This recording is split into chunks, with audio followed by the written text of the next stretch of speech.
सभापति महोदय, पांचवा बजट हमने देखा,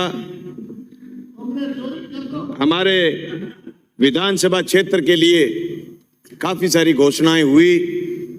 जनता ने जिस उम्मीद के साथ हमें राजस्थान की विधानसभा में भेजा, उनमें से बहुत सारे काम इस पांचवें बजट में हुए।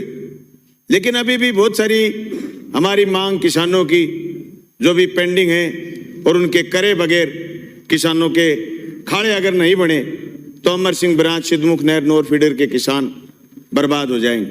इसलिए मेरी इल्तिजा है कि हमारे पुराने टूटे हुए खाड़े जो 2004, 5, 6 में बने, उनको दोबारा बनाया जाए।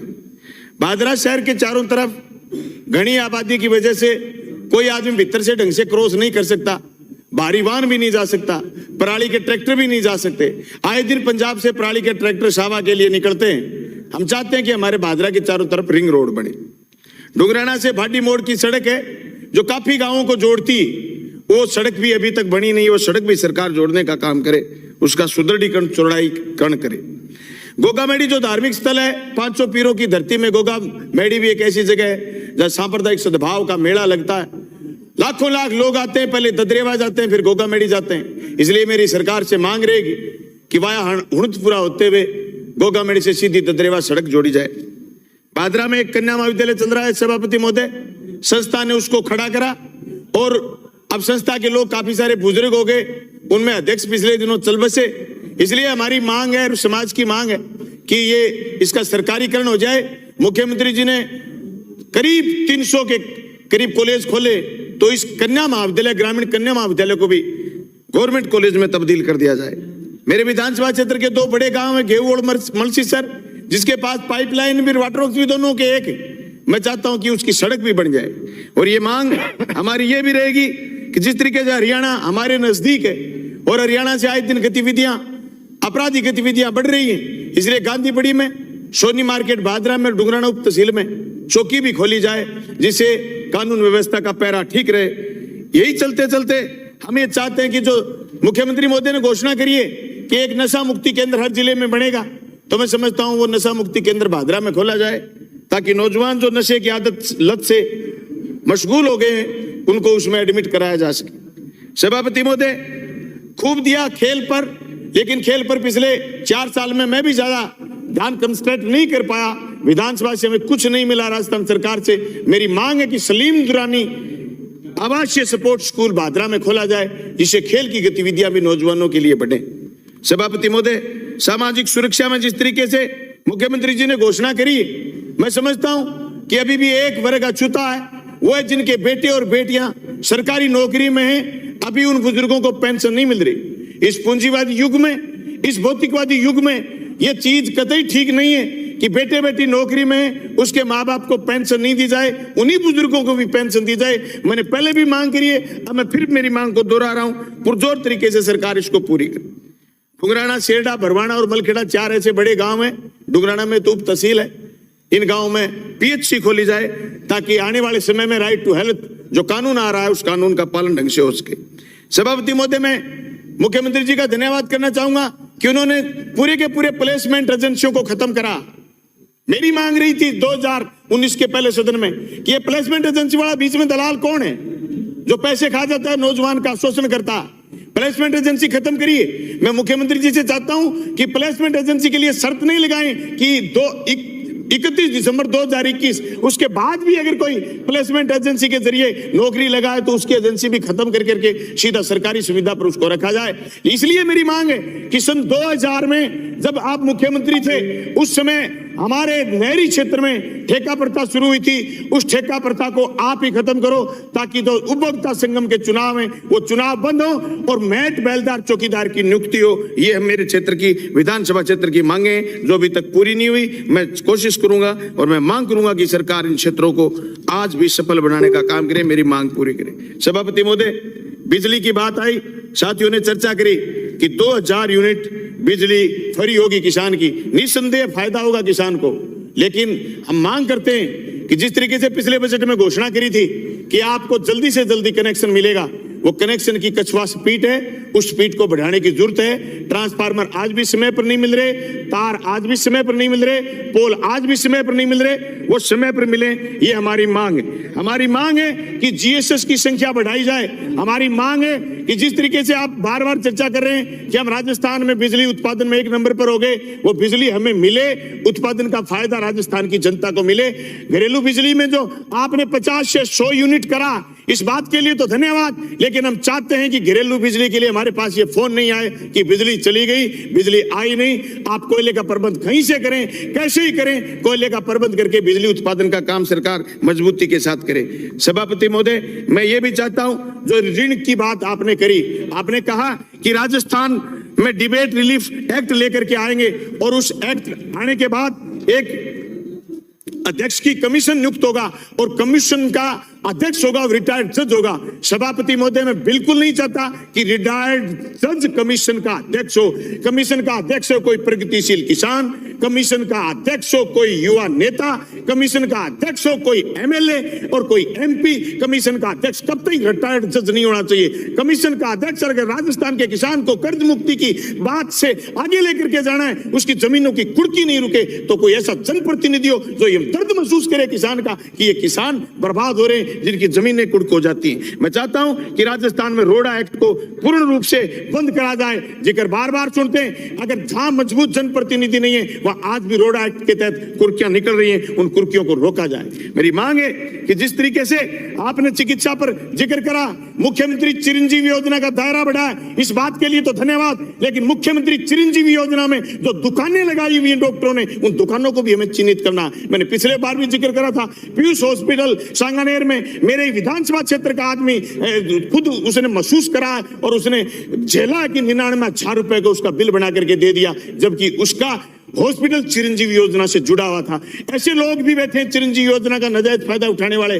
आदमी के सिर में दर्द है, उसकी सारी जांच करा लेंगे और जांच करा करके कहेंगे कि तेरे सिर दर्द का इसलिए पता कर रहे थे, या किसी में तेरे टकने में भी तो दर्द नहीं, उसकी वजह से सिर दर्द हो। सारी होलफिट जांच करवा के उसके पैसे खाते में डलवा लेते हैं। इन चीजों को दुरुस्त करने की जरूरत है। बाकी मुख्यमंत्री चिरंजीवी योजना और मुख्यमंत्री दुर्घटना बीमा योजना में राजस्थान की जनता को जो फायदा हो रहा है, वो वास्तव में काबिल तारीफ है। मेरे विधानसभा क्षेत्र के दीपलाना और घेऊ और शेरपुरा 3 पीएचसी ऐसी बनी थी, जो दीपलाना तो 10 साल पहले बनी थी, लेकिन साहब वो लटक गई। मैं चाहता हूं कि चिकित्सा विभाग के सारे काम आप एनएचएम से करवाने की बजाय पीडब्ल्यूडी से करवाइए, ताकि कंट्रोल रहे जनप्रतिनिधियों का, कंट्रोल रहे प्रशासन का।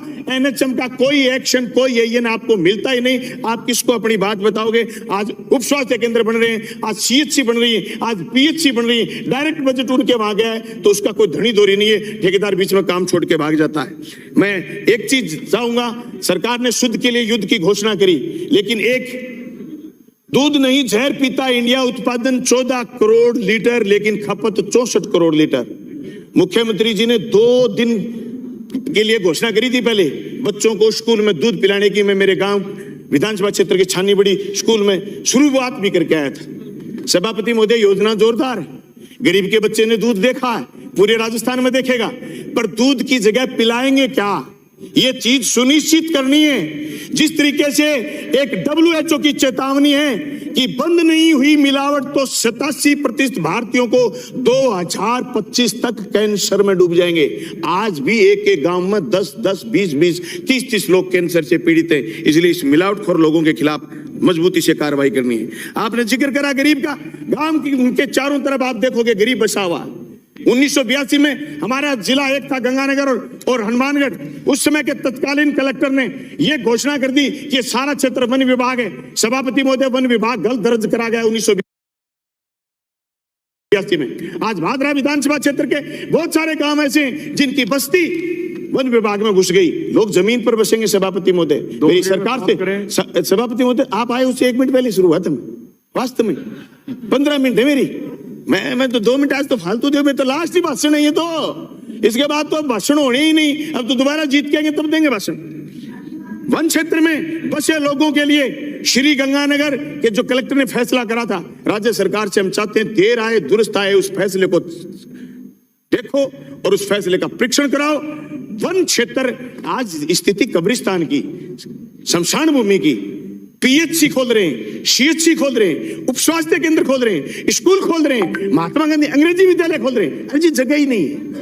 वन विभाग है, वन विभाग को ऐसी जगह ले जाइए जहां वन विभाग ठीक लगे और वहां वन उगे तो सही। यहां तो सारी वो बुंडरती टोटली किक्कर खड़ी है। उन किकरों को हटाओ और जनता को बचने के लिए और सरकारी मकान बनाने के लिए जगह दे।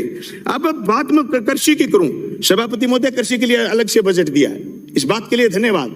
लेकिन हम चाहते हैं कि प्रधानमंत्री फसल बीमा योजना में जो लोचा आ रहा, राजस्थान की सरकार आने वाले समय में मुख्यमंत्री फसल बीमा योजना लेकर के आए, ताकि सैटेलाइट का लफड़ा और बीमा न देने का लफड़ा और बीमा कंपनी की धमकियां कि हम चले जाएंगे। बीमा कंपनी हमारे लिए नहीं आई सभापति महोदय, बीमा कंपनी पैसे कमाने के लिए आई और बीमा कंपनी जहां हाथ लगेगा वहां लूटेगी। ये बात तो ठीक है कि मेरे विधानसभा क्षेत्र में 2018 रबी से लेकर के अब तक 3100 करोड़ रुपए फसल बीमा क्लेम आया है मेरे जिले में और उसमें अकेली मेरी विधानसभा में 1266 करोड़ आया है। लेकिन सभापति महोदय फिर भी कहीं न कहीं गड़बड़ कर जाते हैं। 2021 में सैटेलाइट का लफड़ा लेकर के आ गए। आज मेरे सैकड़ों पटवार मंडल ऐसे हैं, दर्जनों पटवार मंडल ऐसे हैं जहां हमें सैटेलाइट की बजाय क्रॉप कटिंग से बीमा मिलना चाहिए। इसलिए हम चाहते हैं कि यूरिया और डीएपी का आपने घोषणा तो करी है कि हम 150 करोड़ रुपए से प्लांट लगाएंगे और 500 मैट्रिक टन डेली यूरिया और डीएपी पैदा करेंगे। सभापति महोदय जब तक ये प्लांट लग जाए और यूरिया बढ़नी और डीएपी बढ़नी शुरू नहीं हो जाए, किसान को यूरिया और डीएपी के लिए लाइन में नहीं लगना पड़े, ये सरकार सुनिश्चित करे। हम चाहते हैं कि राजस्थान कृषि श्रमिक संबल मिशन के अंतर्गत 5 लाख भूमिहीन श्रमिकों को हस्तचालित कृषि यंत्र खरीदने के लिए 5000 रुपए प्रति परिवार 250 करोड़ रुपए व्यय होगा। किस आधार पर हम तय करेंगे उन 5 लाख परिवारों को? ये पारदर्शिता होनी चाहिए। नहीं तो ऐसी ऐसी जोरदार योजनाएं जो नाम से बहुत अच्छी लगती हैं, ये बात सही है कि खेती और मजदूर के पास खुद के यंत्र नहीं हो, सरकार उसको उपलब्ध कराए, लेकिन उसके लिए पारदर्शिता और गाइडलाइन तय हो कि किस तरीके से उन परिवारों को चिन्हित करा जाएगा। सभापति महोदय, हम चाहते हैं कि जो बीज के किट्स बांटे जाएंगे, मिनी किट्स बांटे जाते हैं बीजों की। सभापति महोदय कहते हैं कि साहब भूमिहीन लोगों को दे दिए। सभापति महोदय भूमिहीन किस में बीजेंगे? पहले सरकार या तो उनको जमीन दे, किट उन किसानों को दिए जाए जो वास्तव में खेती करते हैं। ये मेरा सुझाव है राजस्थान सरकार को।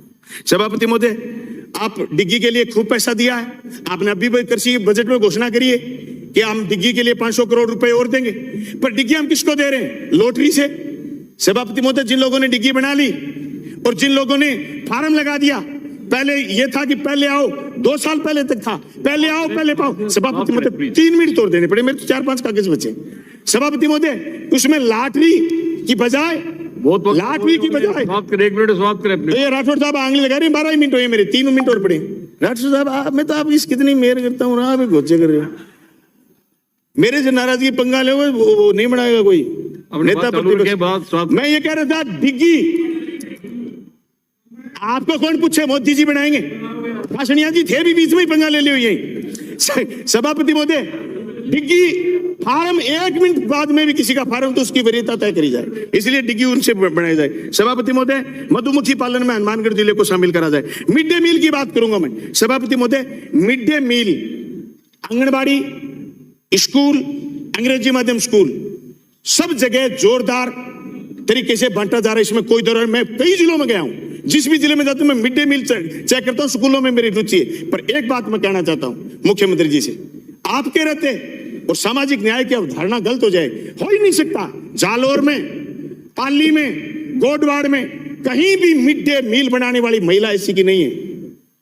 इसलिए मेरी मांग है आपके मार्फत सदन से कि आप न्याय करिए, न्याय की आपसे उम्मीद करते हैं। मैं चाहता हूं कि स्कूलों में जो रिक्त पद हैं उनको भरे जाए और 2 लाख अध्यापकों की। सभापति महोदय 2 मिनट में मेरी बात पूरी कर देता हूं, प्लीज सेव करें। जल जीवन मिशन 2 लाख अध्यापकों की नियुक्ति करी जाए। आपने युवाओं को बजट समर्पित करने की बात कही है, आपने स्कूल खोले, कॉलेज खोले, 2 लाख भर्तियां और निकालिए, तब स्कूल और कॉलेजों का काम आगे बढ़ेगा। जल जीवन मिशन आपने दिए, आपने 350 करोड़ रुपए मेरी कॉन्स्टिट्यूंसी में दिए। एचडीपी पाइपलाइन को अगर काम में नहीं लेंगे, डीआई पाइपलाइन के इंतजार में रहेंगे। सभापति महोदय, जल जीवन मिशन आगे तेजी से नहीं बढ़ेगा, काम स्लो चल रहा है। डीआई पाइपलाइन के लिए लाइन लगी हुई है, पूरे देश भर में काम चल रहा है। मेरा सुझाव है कि एचडीपी पाइपलाइन को आगे बढ़ा जाए, ठेकेदारों को वही काम दिए जाए। अधिकारियों को वही काम दिए जाएं जिन्होंने उनमें काम में प्रगति है। सभापति महोदय, एएनएम भर्ती 2013 पूरी करने की मैं मांग करता हूं। प्रयोगशाला सहायक सभापति महोदय, 2018 जो लंबित है आपके आदेश की पालना नहीं हो रही है। एलडीसी 2013 से वंचित रहे 6029 पदों की सभापति महोदय, राजस्थान हाईकोर्ट में 4th क्लास के कर्मचारी उनकी 2023-24 के इस हवाई बजट के बारे में मैं बोलना चाहूंगा। हमारे राजस्थान के मुख्यमंत्री जी बहुत संजीदे हैं, 5 बार सांसद भी रहे, 5 बार विधायक भी रहे, कांग्रेस पार्टी में हाई कमान में कई निर्णय लेने वाले, और वो ये कहे कि बजट में एक पन्ना एक्स्ट्रा लग गया।